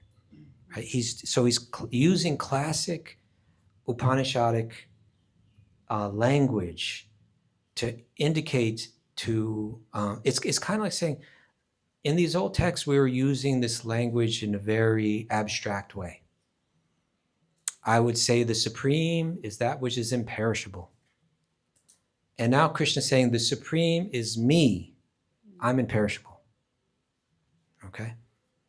So I'm almost sure that it's a word used to describe the Brahman. Could you open that up again, the ChatGPT? There you go. From the Mundaka Upanishad. That which is unseen, ungraspable, without lineage or attributes, eternal, the all-pervading, exceedingly subtle, that imperishable Avyayam, source of all beings, is wise, is the wise behold, right? The wise meditate on that. And if you read the Upanishads, you just feel like that must be the impersonal Brahman. But Krishna's saying, that's me, right? If you really want to know the whole picture, that's me. And therefore, he's using the exact same language. So anyone that's read the Shruti, read the Upanishads, and now is hearing this language, is like, oh, that should be the trigger. Oh, now we're hearing more about what Avyayam really means. I always assumed it only existed in an impersonal facet. And now I'm hearing Krishna's body, Krishna's abode, that these are all Brahman, right? That's the connection that's being drawn. Okay. So unintelligent men who do not know me perfectly think that I, the Supreme Personality of God, oh, here we go. So he just said that the Vedic karmis are less intelligent. They get temporary fruits. I'm the one supplying them. Come on, guys, wake up. Now he's going to say this even about the Gyanis. Because these Gyanis think, yeah, the karmis, they don't know what they're doing. They're interested in the things of this world. I'm interested in the Brahman, the impersonal, the unmanifested. What about Krishna? Krishna is a manifestation of the Brahman, a temporary, illusory manifestation. In the end, he doesn't really exist, but the impersonal sometimes takes on a personal form and then merges back in. And even that is impossible to explain. Don't worry too much about it. Right? But ultimately, when you get to the real truth, there's nothing but the one. There is no form. There is no Krishna. None of that. Right? Let's see what Krishna has to say about that. And he's going to be very frank again. The unintelligent men who do not know me perfectly. Unintelligent, here the word is abudhaya. Literally non-intelligent. Right? Buddhi means the intelligence, the intellect, the reasoning capacity. They don't have it, he's saying. Unintelligent men who do not know me perfectly think that I, the Supreme Personality of Godhead, Krishna, was impersonal before and have now assumed this personality. Due to their small knowledge, they do not know my higher nature, which is, I bet it's anuttamam again. Why don't we check the Sanskrit on this? Avyayam, anuttamam. Again, just repeatedly using the Upanishadic language here. They do not know my higher nature, which is imperishable and supreme. They think that the form of Krishna is temporary. It's not. It's imperishable. It's supreme. They think that this form, it wasn't there. There was a time where there was no form of Krishna, and then temporarily the Brahman manifested into Saguna Brahman. There's Nirguna Brahman, which is the real thing, the Brahman without any qualities. And then it became Saguna Brahman. It became Krishna somehow, but even that is like illusion. And then that disappears into the Brahman again. He's saying that people that think like that, they don't know who or what I am. They don't know that I am the Brahman, and that this form is Brahman, and it never, and therefore it's avyayam and anuttamam. It's the highest thing, and it never changes. This stuff is real important. It's for those that would be familiar with this. If you had read all those texts, this is like whoa. At least it should be. Okay. And then he says, I am never manifest to the foolish and unintelligent. For them I am covered by my internal potency, and therefore they do not know that I am unborn and infallible. I bet those are also, again, using the language of the Shruti. Avyayam, unborn, ajam. I'd imagine that is also aja. Why don't you try that one? AJA. Sometimes Brahma is called Aja because he's born on the lotus, not born like normal birth. You should just say, what about Aja? Okay. Yes, Aja is used in the Upanishads. It's a classic Shruti dictation for the unborn, deathless self. There you go. And for the Mayavadis, the unborn, there is only one self, the Brahman, right? You are that, Tattvamasi. Okay. So he said, I'm never meant, they don't want to see me, they won't see me, right? If the only way you want to relate to the Supreme is as impersonal energy, then I'm not manifest to them. I'll never be manifest to them. O Arjuna, the Supreme Personality Godhead, as the Supreme Personality Godhead, I know everything that has happened in the past, all that is happening in the present, and all things that are yet to come. I also know all living entities, but no one knows me. I'm unlimited, you know. O sign of Barto, conqueror of the foe, all living entities are born into delusion, bewildered by the dualities arisen from desire and hate. Now, I would like to address this here. I think it's when we say hate, this is an old English kind of use of this too. It really means attraction and aversion. We're born, that was what the monist has, right? It only has two settings. I'm attracted or I'm averse. Attracted or averse. And so it's saying we're born in this world attracted to certain things and averse to other things. And therefore we don't know him.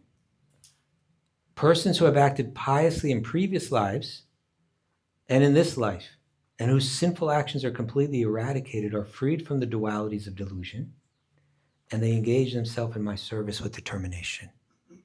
All right, so he's showing the way out now. Intelligent persons who are endeavoring for liberation from old age and death take refuge in my devotional service. They are actually Brahman because they entirely know everything about transcendental activities. Here he's saying they're Brahman. They have nothing to do with the material realm. Even if they're in a material body, their awareness is on the spiritual platform. They're as good as Brahman right now. They're experiencing Brahman. They're beyond it all. You understand? They're not lost and struggling in the ocean of material energy.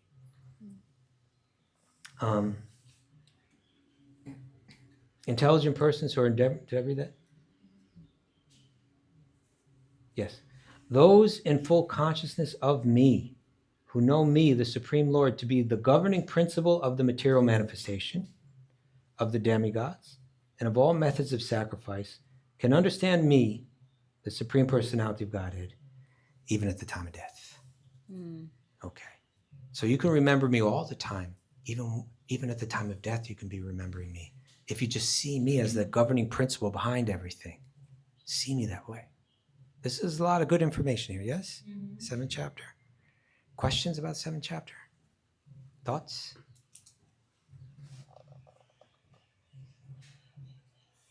Anyone? Silly questions? Dumb questions? Yes. We have a dumb question now, Paul.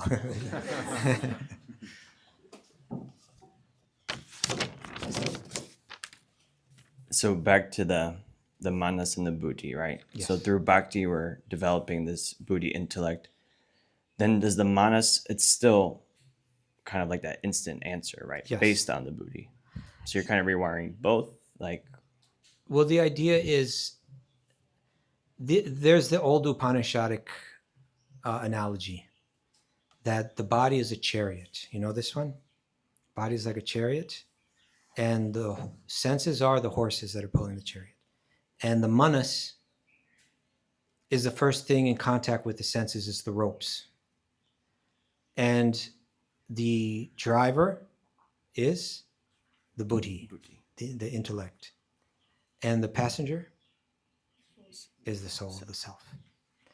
So the question is, will the self go for a smooth, well-directed ride to a good destination? Will the senses pull it wildly in whatever direction that is in no way beneficial for the self? But in order to do it, the senses need to be under control. They need to be controlled by the manas, which is what's going to decide.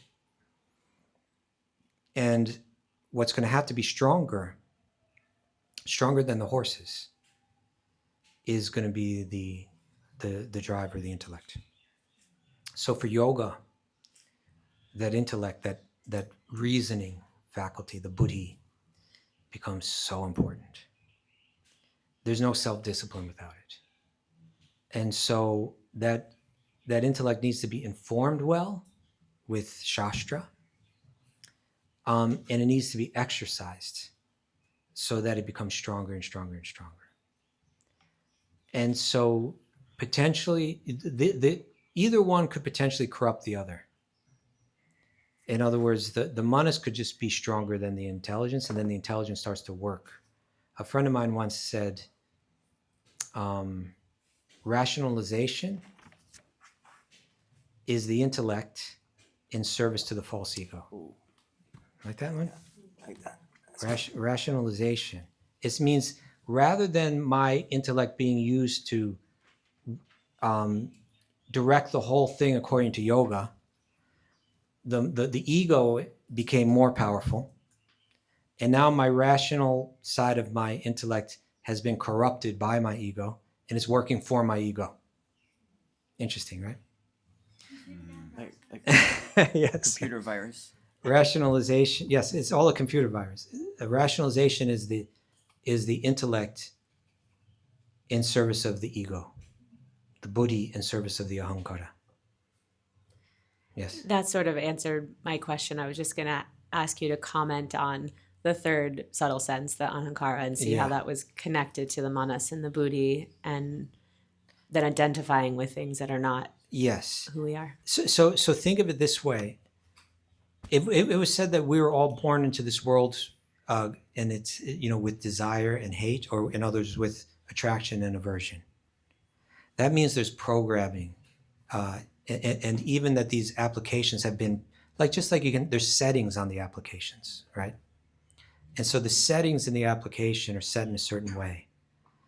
And can we change those settings by interfacing with the other applications?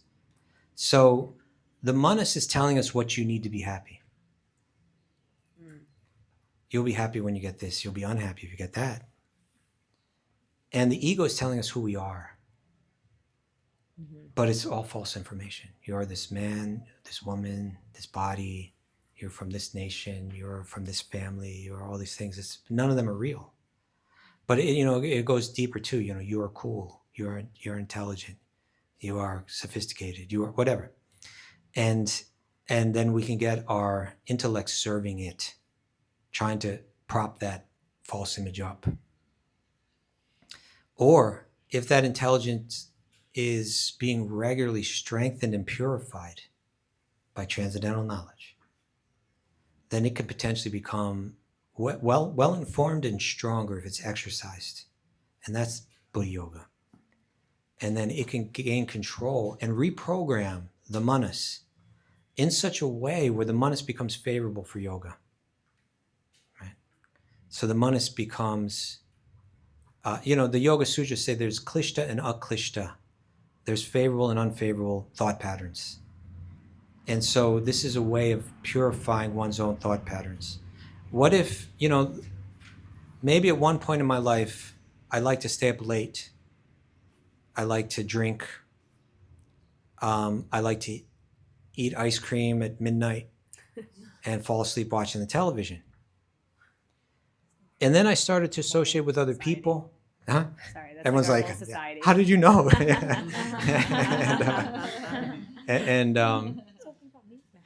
But like some people start to practice asana and they realize, I used to not like to wake up early, but when I wake up early and I don't drink and I don't eat ice cream at midnight, I really enjoy the yoga practice. It's so much nicer. And they start to live that way a little bit more. And before long, they become programmed that way. And they begin to think, I like waking up early. The manas has become reprogrammed. I like waking up early. So the mind can be your best friend or your worst enemy. If it's programmed towards yoga in a favorable way, then it's your friend. It's going to take you place. And that's what Bhakti Yoga does. Mm-hmm. You like music, and we'll hear some great music, and you want to turn it on, now it's naturally drawing you to those things, those healthy things, Sometimes, like when we're kids, the things we eat, my God. Like, nowadays, sometimes they end up like at a campfire and they break out the s'mores. And which used to just be considered, everyone know what a s'more is? No. It used to be considered the most delectable thing, and now I look and say, my God, this thing is horrible. Like, why would I want to eat this thing? Like cotton candy, right? Oh, it's marshmallow. Huh? No, but I'm saying cotton candy is another example, right? Like little kids are like, yeah, and now it's like this sticky, sugary thing. It's just too much, So like, in the course of time, the programming of the manas has changed, hopefully in a healthier way. And gradually you can develop healthy taste. You begin to like healthy food. Similarly, we can begin to like healthy thoughts, healthy subject matters, healthy actions. Our mind can become programmed that way. So like that, we try to program it. Yes, Dominica. Is that? Sorry, I thought I turned it on. It's probably just take some. No, sorry. Is that in the nature of the gunas as well? Because like through yoga, practicing yoga, the more sattvic you become, like it seems like your food, your choices for food, you suddenly stop wanting or desiring foods that you normally did or behaviors. It's not like I said, okay, I don't want to eat that anymore. It just suddenly it grew in you. It falls away. So that is likely due to associating with the sattva guna. Whether you're associating with sattvic people or sattvic food or sattvic time of the day, and etc., that creates illumination. And is that why association is so important? Absolutely. See, that was the third program. I didn't mention it, but the third program that Kishori Gopi downloaded and installed in Williams Virtual Reality was the gunas. Right. So the world became complicated in three ways. One, time factor starts taking everything away. Two, law of karma means there's consequences for every action. Three, every object in the virtual reality is radiating a particular influence. And if you're not careful, it starts to invade your own emotions, clarity of thought, decision making, your very likes and dislikes, and so on, is being affected by outside forces. And you may be entirely unaware of it, you know. So that's the third kind of like complication that was built in there. But the idea is that if we're careful about that, then we can associate with the sattva guna, and it starts to work for us rather than against us. And therefore our tastes can change. Yes, William. Thank you so much. It's been quite practical, this particular chapter, in terms of like how to live. And for me, the summary I have now, reminded of in one of Radha Swami's books, he's talking about the two wolves. Yes. And which one wins, the one that you feed, the good one, the bad one. And particularly as you were relating karma and desire, when you're saying, well, actually, when you do something, you're planting the seed of desire of the next thing. Yeah. So, I think to myself, if I ever want to just be a little bit naughty, it's like, okay, I'll be a little bit naughty. Yeah. But I just do it once. But actually, will it just be once? Or actually, will the next time will be even harder for me to resist that? And it reminded me of that analogy of the two wolves. I got another analogy for you. Please. The analogy of the algorithm. The algorithm, right? That we think that if I watch this television show, if I listen to this music, it's not so consequential. It's just the next half hour. But it's not just the next half hour. Because whatever we take in programs the mind to bring that kind of stuff up more in the future. Just like an algorithm, right? Let me just click on this one, I go to YouTube and something comes up and it's about, I don't know, give me a subject, The news. Yeah, well, the news on some particular, like the news, just like right now, right? Trump, okay, what's he got to say? And then I click on it and I'm thinking, I'm just going to look at it for a second and then I'll be done with it. But no, by clicking on it, what it means is more that comes up in my feed, right? And now, and then I make a mistake of clicking on something like that again. Oh, now it's like coming up all the time, right? That's how the mind works. And the yogis knew that's how the mind works. They knew that the mind has an algorithm like that. And what we choose to think about is what our mind chooses to go back to and dwell on again and again. And therefore, all the more reason why we have to be so careful about how consequential our thoughts are. That it's not just in the moment, but it kind of stays with us as an algorithm. And we have to do the exact same, just as the way that you'd reset an algorithm on YouTube or Instagram. You have to do the exact same things to reset the algorithm of your mind. You have to unfollow certain things, block certain things.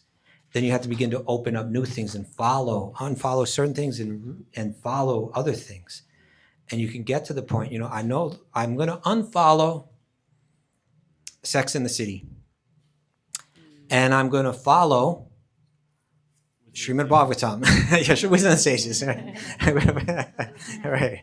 And then I'm going to start to develop a taste. Like a lot of times people do a New Year's resolution. And, whether it's exercise, whether it's reading, maybe it's a dietary thing, it's always difficult in first, right? Let's say I want to exercise, I'm going to go to the gym every day. But what happens is we go to the gym and it's hard and it's uncomfortable. And after 1 or 2 days, we're like, oh man, forget it. But if you just stick with it a little bit, if you just go through that difficult period, it starts to become easier. Sometimes I want to read a book a month, right? But we pick up a book and we're like, oh God, this is so tedious. And then we just flip on the television. But if you would actually get through that hump and get over it and read it, then before long you find like, oh, I can't put this book down, So algorithms work like that. The mind becomes accustomed to what we feed it, like the wolves, but especially like an algorithm. We got to be real careful what we follow and what we don't follow, what we choose to block or not block, what we click on, what we don't click on. And we can change that algorithm. And Krishna is saying, focus on me, focus on me. Yes, there you go. And that's even, like the manifestation New Age rule number 1. You become what you think about. It's in Think and Yes. Grow Rich, Napoleon Hill. It's kind of everywhere. Yes. Well, that's that's the next chapter. Yam yam vapi smaran bhavam tyajajante kalevram tam tam evaitikantaya saratad bhava bhavata. Whatever you meditate on, you become in your next life. So yeah, all these things are related. And then the next verse. Tasmat sarveshu kaleshu. Therefore, tasmat, right? He just says, whatever you meditate on, you become in your next life. Tasmat, therefore, sarveshu kaleshu.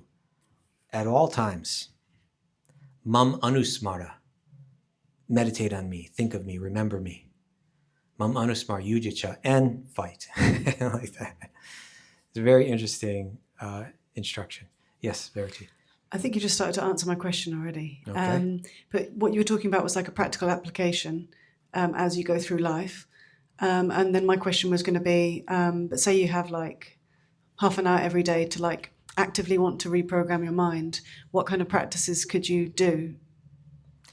For the Bhakti Yogi, Shravanam Kirtanam, hearing and chanting. Those are most fundamental, right?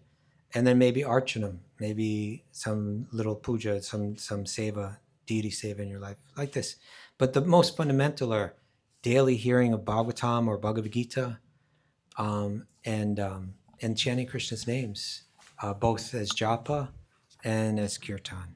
This is the first place we go. These are like the mainstays of the bhakti practice, especially. First 2 mentioned, Shravanam, Kirtanam. Okay, that's the best way to reprogram our mind. Yeah. All right, we have 15 minutes, is that right? Yep. 8th chapter, shall we? All right. He just mentioned death. You can remember me even at the time of death. 8th chapter, all about death. Okay. Or attaining the supreme is a nicer way to look at it. Arjuna inquired, "O my Lord, O Supreme Person, what is Brahman? What is the self? What are fruitive activities? What is this material manifestation? And what are the demigods? Please explain this to me. Who is the Lord of sacrifice? How does he live in the body? O Madhusudana, and then all of those are quick questions related to what was said at the end of the last chapter. We don't have enough time to really break them all down, but this becomes the big question. And how can those engaged in devotional service know you at the time of death? That's what the whole chapter. He's going to answer the other ones like boom, boom, boom, boom, boom, and then he's going to spend the rest of the chapter answering this question: how can those that are engaged in devotional service know you at the time of death? So why don't we skip text 3, skip text 4. And whoever at the end of his life quits his body remembering me alone, at once attains my nature. Of this there's no doubt. Therefore, whatever state of being one remembers when he quits his body, O son of Kunti, that state he will attain without fail. I mean, this is something that whether it's like end-of-life caretakers or psychologists, they recognize this, that when people are at the moment of death, where their mind goes, and it reaches for something. It reaches for something that was either stable or pleasurable, something that was meant the most to them, to their mind, and we could say to their heart. It reaches for that at the time of death. Many people say they see their life play out in front of their eyes in their near-death experiences. So something about the way that we engaged our mind throughout our life becomes incredibly significant at the moment of death. And Krishna's saying, so how you live will rise in your mind at the time of death, and what you're meditating on in that moment will determine your next destination, right? You'll take that on. So again, he says, whatever state of being one remembers when he quits his body, O son of Kunti, that state he will attain without fail. And now he's going to give a little formula here. Therefore, Arjuna, you should always think of me in the form of Krishna, mamanusmara. The word smarna is really interesting, right? Because it means to remember, smarana. It means to think. It also is a word used for meditation. You know, like the bhakti yogis, they call it lila smarana. remembering, meditating within on Krishna's Leelas, Leela Smarna. So he's saying, meditate on me. Bring your mind to me. Remember me all the time. Sarveshu Kaleshu. Therefore, Arjuna, you should think of me in the form of Krishna and at the same time carry out your prescribed duty of fighting. With your activities dedicated to me and your mind and intelligence fixed on me, you will attain me without doubt. He's already said, I am avyayam. I am everlasting. I am anuttamam. I am the highest pinnacle of all existence. You're going to achieve me by remembering me and working for me. Bring your mind to me and do your duties, but do them for me. And you'll remember me at the time of death. I'll be what comes up in your mind, and you'll achieve that highest goal. He who meditates on me as the Supreme Personality of Godhead, his mind constantly engaged in... Let's open this one up, text 8. Abhyasa. What does abhyasa mean? Any yogis out there? Practice, right? Practice. This is yogic language. This is Yoga Sutras kind of language before the Yoga Sutras. Yoga Sutra takes it from Gita. Abhyasa. Abhyasa yoga yuktena. Being connected, being engaged. Cetasa, the mind and intelligence. Nanya, it's really ananya, if I understand, yes, here. Anya, na anya. Not ending. Gamina. Without being deviated. What's he talking about here? If we say duty, etc. Duty, knowledge, wisdom, absorption. Now we're hearing so much about mental absorption now, right? Practice of meditation, being engaged, the mind intelligence, without being deviated, right? Cetasa, the cetasa, the one's mind or intelligence. Na anya gamima, without being deviated. It's keep it on me. Don't bring it other places. Keep it on me. What do you mean? I got to think of you all the time. Well, come on. Anything that you look at. I'm not telling you you have to put blinders on. I'm telling you wherever you look, you can see me. There's nothing but me. Just remember that. So paramam purusham divyam. Again, we're back with the Vedic language, right? The Purusham. If you read the Purusha Shukta prayers, there's this person behind everything. Paramam, the highest, right? Divyam, the transcendental. He who meditates on me is the Supreme Personality of Godhead, the Purusham. His mind constantly engaged in remembering me, right? This is yogic, not breaking. Undeviated from the path. He, O son of Prithvi, is sure to reach me, right? Anuchintayan, constantly thinking like this. Divyam, transcendental. Purusham, personality, right? He's revealing, I'm the ultimate object of meditation that was spoken about in the Vedas and the Upanishads. And I am the highest, and by meditating on me, you come to me. This really needs to be really clear. You'll get people that will interpret the Bhagavad-gita in all ways and say, look, it gives so many paths. No. It's talking about all the different paths. It's validating the different paths, and it's recommending one path. And it's recommending it relentlessly, continuously, chapter after chapter, laying it on thick, repetitively. Krishna saying, think of me, surrender to me, come to me, and that'll be the highest possible achievement you can get. So he keeps going on like that. Which one were you? Now 9, I think? Okay, so now he's going to begin to describe, he's almost like the Ashtanga Yogi again, how one could meditate on him. What should I think of when I think of you, Krishna? You're telling me to meditate on you all the time. How should I meditate on you? One should meditate on the Supreme Person as one who knows everything. And I can guarantee you, why don't we open this one up too? That all of these words being used here are, again, from the Shruti, from the ancient text, right? He's Kavim, he's Puranam, the oldest. Anushasitaram, the controller. Anuha, then of the atom. Oh, Aniyas, I'm having trouble reading from this angle.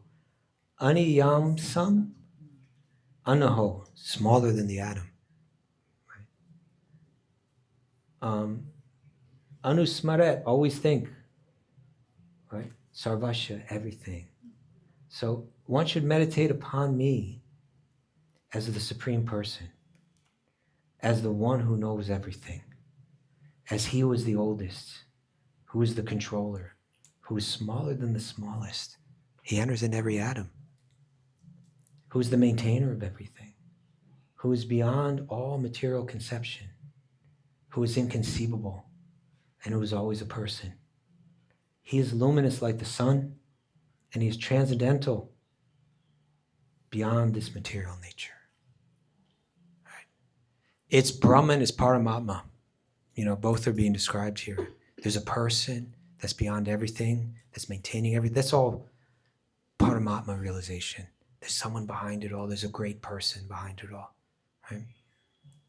He is that Vedic person. There's probably the most famous hymns from the Vedas, the Purusha Shukta prayers. If you go to any kind of Vedic ceremony, they chant them. There's this person, he's got heads everywhere, arms everywhere, where all the devas know that we're meant to make offerings unto him, etc. I am that person, that Purusha. One who at the time of death fixes, now you can think of me in all these ways, and then one way that you could think of me and connect with me is as an Ashtanga yogi. We spoke about this a bit before. I'm kind of going back into that. But now you're doing it with bhakti, focused on me. One who at the time of the death fixes his life air between the eyebrows, and by the strength of yoga, with an undeviating mind, again, right, that full absorption, engages himself in remembering me, that Mamanusmar that he's been talking about now, the Supreme Lord in full devotion, they will certainly attain to the Supreme Personality of Godhead. Well, that sounds really hard to do, right? Fix my life air between my eyebrows? How in the world do I do that? That's like you got to do yama, niyama, asana, pranayama, pratyahara, all these things, and it's very hard. It takes years and years and years. Most people aren't qualified to do it. You got to go alone, out into the forest, all of that. Persons who are learned in the Vedas, who utter the Omkara, and who are great sages in the renounced order, they're very renounced people, they're sannyasis, they enter into Brahman.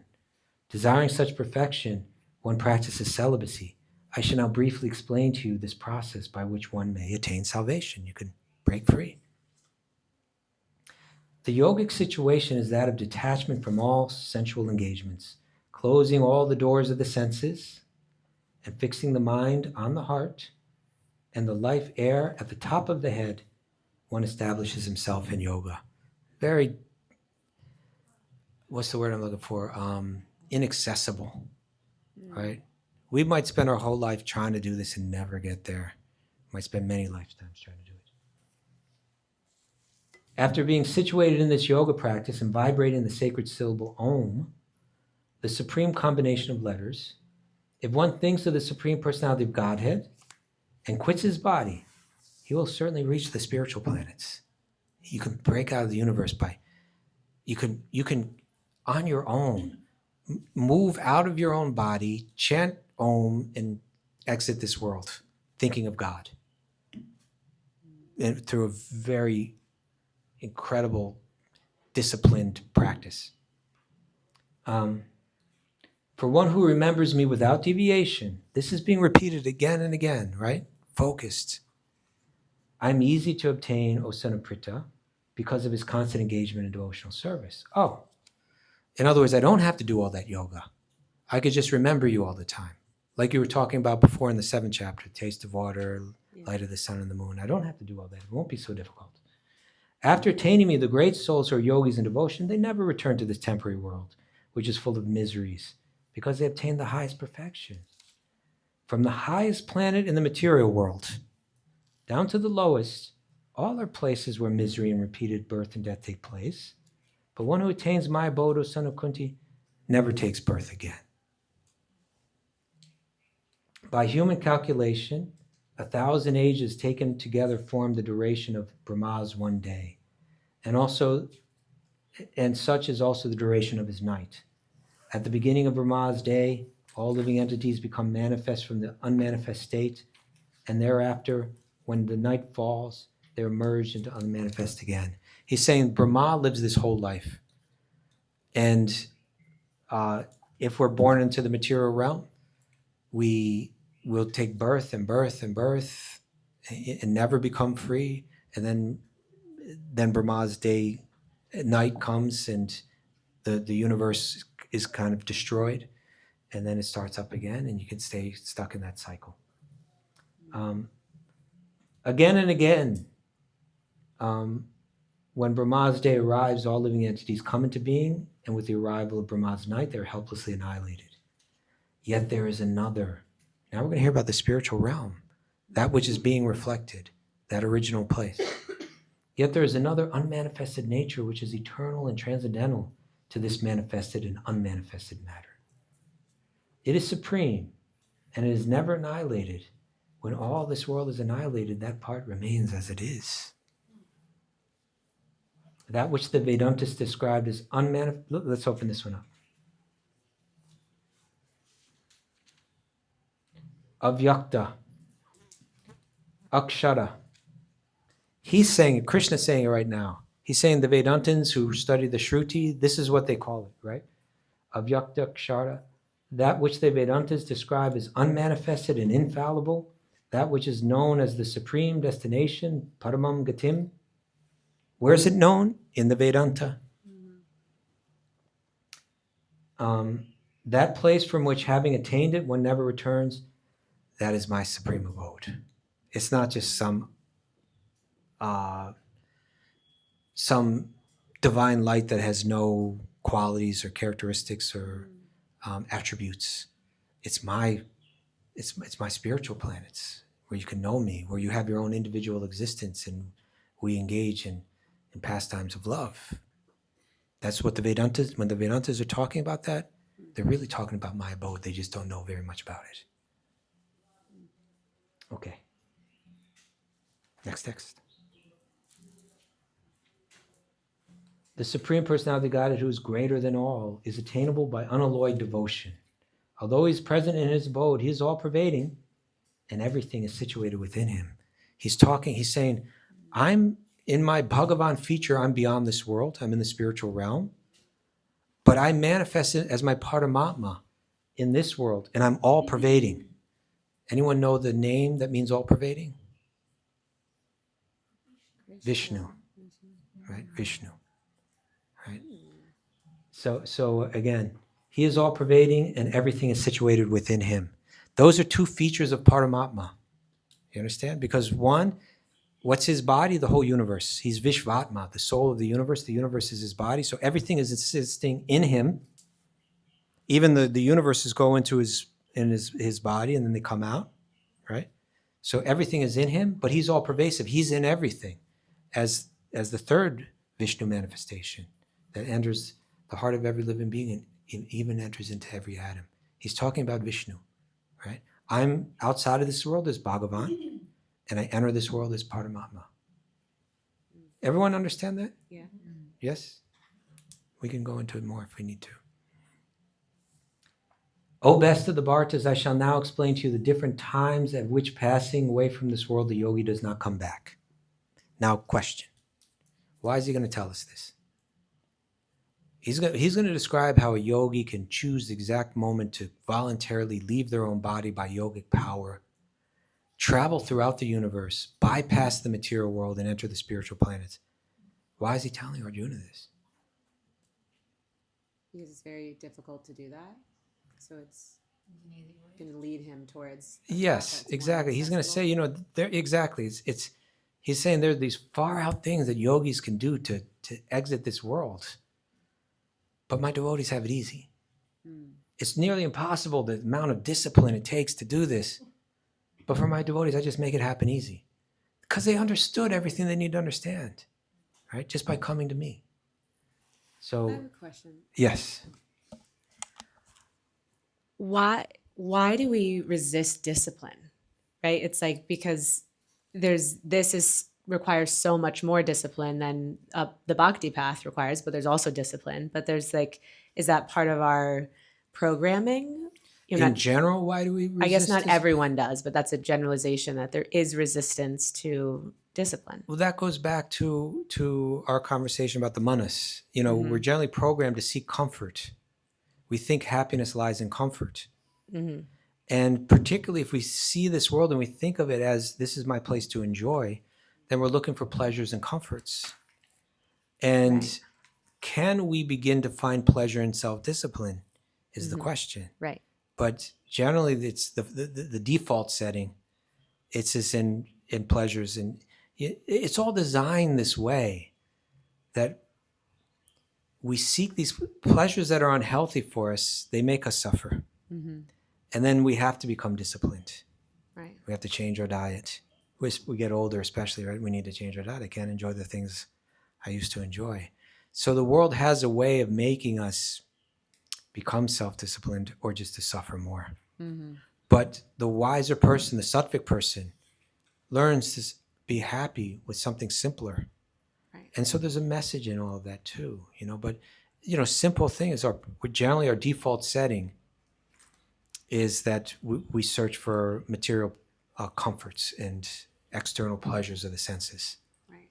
Right.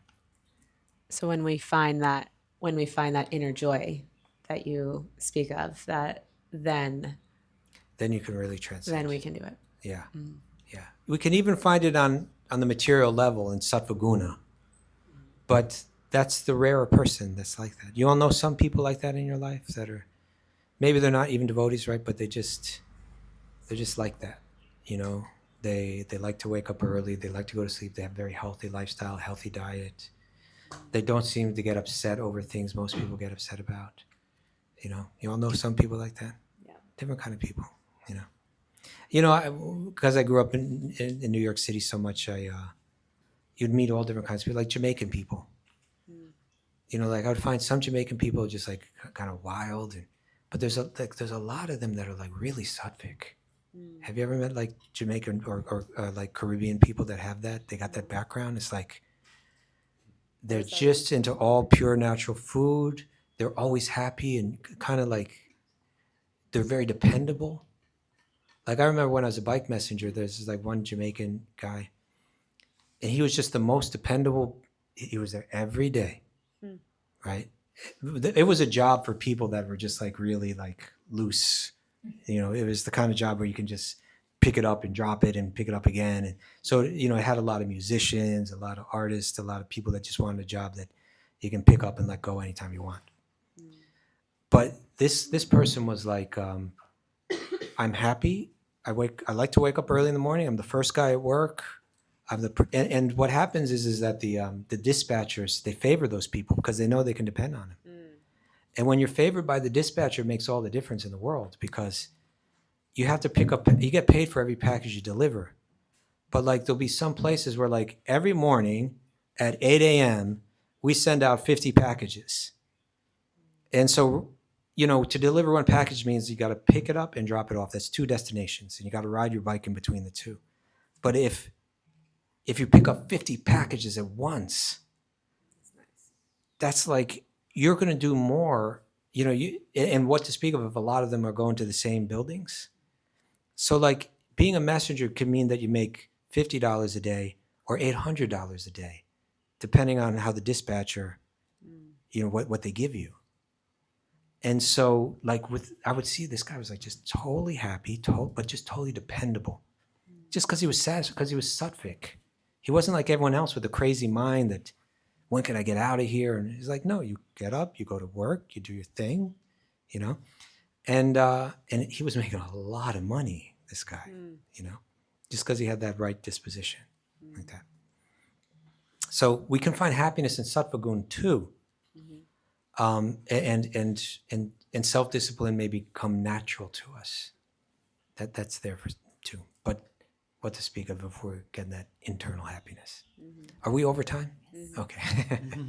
All right. We pretty came close to finishing. We'll wrap up the 8th chapter today. And let's see what else we do today.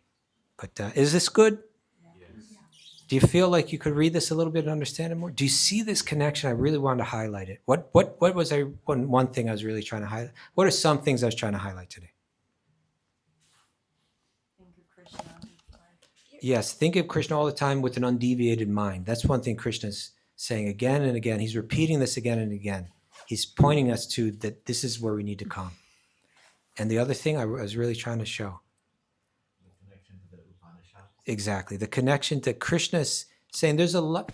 It's said in the Mahabharata that the Itihasa, meaning the Mahabharata itself, is meant to clarify the teachings of the Upanishads and the Vedas. And that's what Krishna is doing by very consciously, he's not only using the same language, he even showed us, he said what the Vedantins call the eternal, the unchanging, and so on. That is my abode, that is me. He's saying he's drawing back to all the Upanishadic language, which described the absolute, but didn't say who it was, didn't even necessarily always define it as a person. He's saying that's me. Right? That's why you can meditate on me. Because if you're an impersonalist, you think, why should I meditate on Krishna? He's temporary. He's temporarily manifest and then he'll be gone. I want to meditate on that which will never be gone. No, I'm the one that, and not only am I never gone, everything comes from me. You thought that the absolute couldn't be personal, but I am the absolute. And this is going to be driven home again and again and again throughout the Gita now. Okay. Thank you all so very much. We'll see you this afternoon at 3. Is that right? Yeah. 3 o'clock. Okay. Hari Om Tat Sat.